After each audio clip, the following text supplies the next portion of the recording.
السلام علیکم ورحمۃ اللہ وبرکاتہ۔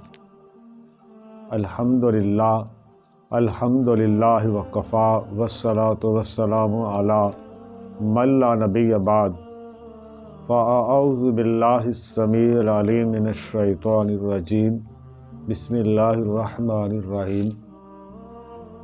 ولا تلقوا بأیدیکم الی التہلکہ، قال النبی صلی اللہ علیہ وسلم فإنما تلک واحدہ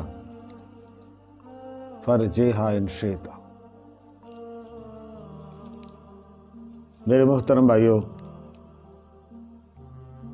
آج اس بات کی ہم نے وضاحت پڑھنی ہے کہ اگر کوئی شخص اپنی بیوی کو ایک ہی مجلس میں 3 طلاقیں دے دے تو وہ 1 ہوگی یا 3 ہوگی؟ اللہ تعالیٰ کا فرمان ہے الطلاق مرتان، طلاق جو قابل رجوع ہوتی ہے وہ 2 بار ہوتی ہے، یعنی پہلی طلاق کے بعد دوران عدت صلح ہو سکتی ہے نکاح کے بغیر، اور دوسری طلاق کے بعد بھی صلح ہو سکتی ہے بغیر کسی نکاح کے عدت کے دوران۔ اس کے بعد پھر معاملہ عاریہ پر پہلی اور دوسری کے بعد رجوع کی گنجائش ہوتی ہے۔ بھائیو، اگر ہم ایک مجلس کی 3 طلاقوں کو ایک ہی شمار کر لیں تو اللہ تعالیٰ نے جو موقع دیا ہے تاکہ ان کی ازدواجی زندگی بچ جائے تو وہ موقع تو ختم ہو جائے گا۔ اور مرتان کا مطلب یہ ہے کہ یہ الگ الگ ہے۔ اگر ہم تینوں کو ایک شمار کر لیں گے الگ الگ کیسے ہوگا؟ صحیح مسلم کتاب الطلاق میں حدیث ہے کہ نبی کریم صلی اللہ علیہ وسلم کے دور مبارک میں ایک مجلس کی 3 طلاقوں کو ایک ہی شمار کیا جاتا تھا۔ حضرت ابوبکر صدیق رضی اللہ تعالیٰ عنہ بھی ایسے ہی کرتے تھے، ان کے دور میں ایسے ہی ہوا۔ حضرت عمر رضی اللہ تعالیٰ عنہ، ان کے دور میں بھی 2 سال تک اسی پر عمل ہوتا رہا۔ پھر انہوں نے لوگوں کی جلد بازی دیکھ کے کہا کہ میں 3 کو نافذ کر دوں گا بطور سزا۔ تو حضرت عمر رضی اللہ تعالیٰ کا حکم تادیبی تھا۔ حکمران وہ جو بھی کرتا ہے تادیبی طور پر کوئی ایسا کام، کوئی آرڈر جاری کرتا ہے تو وہ حالات کو دیکھ کر وہ خود اس کا ذمہ دار ہوتا ہے۔ ایسی چیز مشکل شریعت کا حصہ نہیں بنتی۔ شریعت تو مکمل ہو چکی ہے، کس پر؟ نبی علیہ السلام پر۔